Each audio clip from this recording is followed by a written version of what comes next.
Hello everyone. Hope you're having a wonderful day. Today, we're diving into an emotional story where Mai finally realizes she's terrified of losing Khan after he risks his life to protect her. But what happens when the person who always hides his pain quietly becomes the one you can no longer live without? As the night grows deeper inside the small wooden house hidden in the bamboo forest, Mai's true feelings slowly begin to break free in the most heartbreaking way possible. If you enjoy emotional romance dramas filled with sacrifice, love, and unforgettable moments, don't forget to subscribe to the channel so you won't miss our next videos. The bamboo forest remained eerily silent as Mai struggled to support Khan's body against her shoulder along the narrow dirt road leading back to her small wooden house hidden deep among the trees. His weight grew heavier with every step, and the blood spreading across the collar of his white shirt made panic tighten painfully inside her chest. Mai could barely hold back her tears as she begged him to stay awake. Even though Khan was already dizzy from blood loss, he still forced himself to walk beside her, refusing to let her carry all his weight alone. When they finally reached the wooden house, Mai hurriedly pushed open the old creaking door and carefully helped him sit down on the edge of the bed. Under the dim yellow light of the oil lamp, his pale face looked even weaker than before. Fear immediately rushed through her again. She quickly searched through her small medicine box with trembling hands while Khan quietly watched her from the bed, one hand still pressed tightly against the wound on his neck. Seeing her panic like this softened something deep inside him. The moment Mai returned and carefully removed his hand from the wound, her entire face turned pale. Blood was still slowly flowing down his neck. Without hesitation, she knelt in front of him and pressed a clean cloth against the cut while desperately trying to stop the bleeding. Khan winced from the pain, yet he still forced himself to comfort her with a weak smile and quietly insisted that he was fine. But Mai immediately shook her head, her eyes already filled with tears.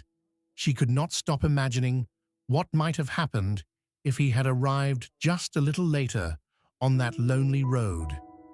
The room slowly fell into silence, except for the sound of wind moving through the bamboo forest outside. Mai carefully cleaned the blood from his neck before wrapping fresh bandages around the wound. The moment her fingers brushed against his skin, she realized his body was burning with fever. Fear instantly returned to her voice, but Khan still tried to downplay everything as if his injuries meant nothing.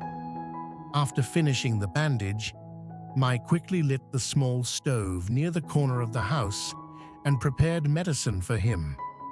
Even while she tried to act calm, Khan could clearly see her shoulders trembling. When she finally brought the medicine back to him, a sudden wave of dizziness hit him before he could even take a sip. The cup nearly slipped from his hand, and Mai immediately rushed forward to catch him. Khan lost his balance and leaned heavily against her shoulder, freezing both of them in place. She could feel his uneven breathing close to her neck, while Khan could hear the violent pounding of her heartbeat. The quiet tension inside the tiny wooden house became almost unbearable. Mai softly begged him to stop pretending he was strong because he had nearly died earlier that day. When Khan looked up at her, he could finally see the tears she had been trying so hard to hide.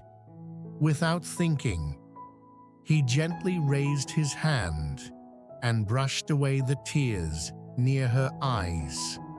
That single touch made Mai completely lose her breath for a moment. But before either of them could say anything else, pain suddenly overwhelmed Khan again. His body weakened from exhaustion and blood loss, forcing Mai to carefully help him lie back down on the bed. This time, her voice became softer, almost like she was speaking to someone truly precious to her. While she adjusted the blanket around him, Khan quietly asked if she had really been that scared. The question instantly brought back the terrifying image of him collapsing onto the dirt road. Mai slowly lowered her eyes before finally whispering, "Yes," unable to stop the tears filling her eyes again. She quickly turned away and walked toward the stove, quietly saying she would make porridge for him. Behind her, Khan remained silent as he watched her trembling figure beside the firelight. For the first time in a very long time, someone was genuinely afraid of losing him, and somehow that feeling warmed his heart more deeply than the fire quietly burning inside the small wooden house hidden within the bamboo forest. The small wooden house gradually grew quieter as the night deepened around them. Outside, the wind moved softly through the bamboo forest, carrying the cold air of midnight across the narrow dirt path leading to Mai's home. Inside, the warm glow from the oil lamp flickered gently against the wooden walls while Mai sat beside the small stove, slowly stirring the pot of porridge she had prepared for Khan. Every few seconds, she turned around to look at him. Khan was lying weakly on the old wooden bed near the wall, his eyes closed, while the fever continued draining the remaining strength from his body. Even in his sleep, he still frowned slightly from the pain around his neck. Each time she noticed the expression on his face, something inside her chest tightened painfully again. The image of blood pouring down his neck on the forest road refused to leave her mind. No matter how hard she tried to focus on something else, that terrifying moment kept replaying over and over inside her head. Mai lowered her eyes and tightened her grip around the spoon in her hand. For years, she had become used to surviving alone. She had taught herself not to depend on anyone because every person who entered her life eventually disappeared. She believed that if she kept enough distance from others, she would never have to feel this kind of fear again. But Khan had quietly changed everything without her realizing it. He helped her without expecting anything in return. He protected her even when it placed him in danger. And tonight, he almost lost his life because of her. The thought alone made tears slowly gather in Mai's eyes again. She quickly wiped them away before standing up with the bowl of porridge in her hands. As she carefully walked toward the bed, Khan slowly opened his eyes. "You're awake." Her voice softened immediately. Khan looked at her quietly for a moment before forcing himself to sit up slightly against the headboard.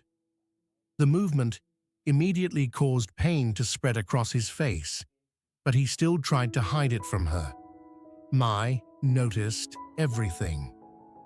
Without saying a word, she quickly placed the bowl down and moved closer to help support him. One of her hands carefully held his shoulder, while the other adjusted the pillow behind his back. "You don't need to force yourself." Her voice sounded gentle, but filled with worry. Khan gave her a faint smile. "If I keep lying down, you'll worry even more." That answer made Mai's chest ache strangely. Even now, while injured and exhausted, he was still thinking about her feelings first. She lowered her head slightly before quietly handing him the bowl of porridge. "Eat a little first." Khan accepted the bowl slowly, but after only a few bites, his hand weakened again from exhaustion. Mai immediately reached forward and took the bowl back before it could slip from his hand. For a moment, neither of them spoke. Then quietly, Mai picked up the spoon and held it toward him. "I'll help you." Khan looked slightly surprised, but seeing the determination inside her eyes, he finally stopped refusing. The small wooden house became silent again as Mai slowly fed him spoonful after spoonful of warm porridge. The atmosphere between them no longer felt distant or awkward like before. Instead, the quiet warmth inside the room slowly began feeling like something far more intimate, almost like home. Khan kept watching her quietly the entire time. Meanwhile, Mai tried desperately to avoid his gaze, because every time she looked into his eyes, her heart became harder to control. After he finished eating, Mai carefully wiped the corner of his lips with a clean cloth before reaching toward his hand to clean away the dried blood still staining his fingers. The second her fingers touched his hand, Khan unconsciously tightened his grip around hers. Mai froze immediately. Slowly, she lifted her eyes toward him. Under the soft yellow light, Khan was already staring at her in complete silence. The distance between them suddenly felt dangerously close again. Mai's breathing slowly became uneven. But before she could pull her hand away, Khan quietly spoke. "Why are you trembling so much?" The question instantly made her chest tighten. She quickly lowered her eyes again, trying to hide the emotions threatening to spill out of control. "I'm not trembling." But her weak voice completely betrayed her. Khan continued looking at her for several long seconds before speaking again, softer this time. "You were crying earlier." Mai's fingers immediately tightened around the cloth in her hand. She wanted to deny it. She wanted to pretend she was still calm. But the truth was already becoming impossible to hide. When she finally looked up again, her eyes had already turned red once more. "I thought..." Her voice trembled softly. "I thought I was going to lose you." The confession hung heavily inside the small wooden house. Khan's expression slowly changed. For a moment, neither of them moved. Outside, the wind continued whispering through the bamboo forest, while the fire beside the stove crackled quietly in the darkness. Then slowly, Khan lifted his hand and gently brushed away another tear rolling down her cheek. This time, Mai did not move away. She simply stood there looking at him while tears continued filling her eyes. And deep inside her heart, the feelings she had tried so desperately to suppress were finally beginning to break free completely. After nearly losing his life while protecting Mai from a violent attack, Khan is brought back to her small wooden house hidden deep inside the bamboo forest. As Mai desperately treats his injuries through the long night, fear and guilt slowly overwhelm her heart. Despite his pain and growing fever, Khan continues trying to comfort her, making me realize how deeply he has already become part of her life. While caring for him, feeding him warm porridge, and watching over him beside the firelight, the emotional distance between them slowly disappears. Every small moment together makes Mai's feelings harder to hide. When Khan gently asks if she was truly that afraid of losing him, Mai finally breaks down emotionally and admits the terrifying truth. Seeing him collapse on the dirt road made her realize she can no longer imagine her life without him beside her anymore.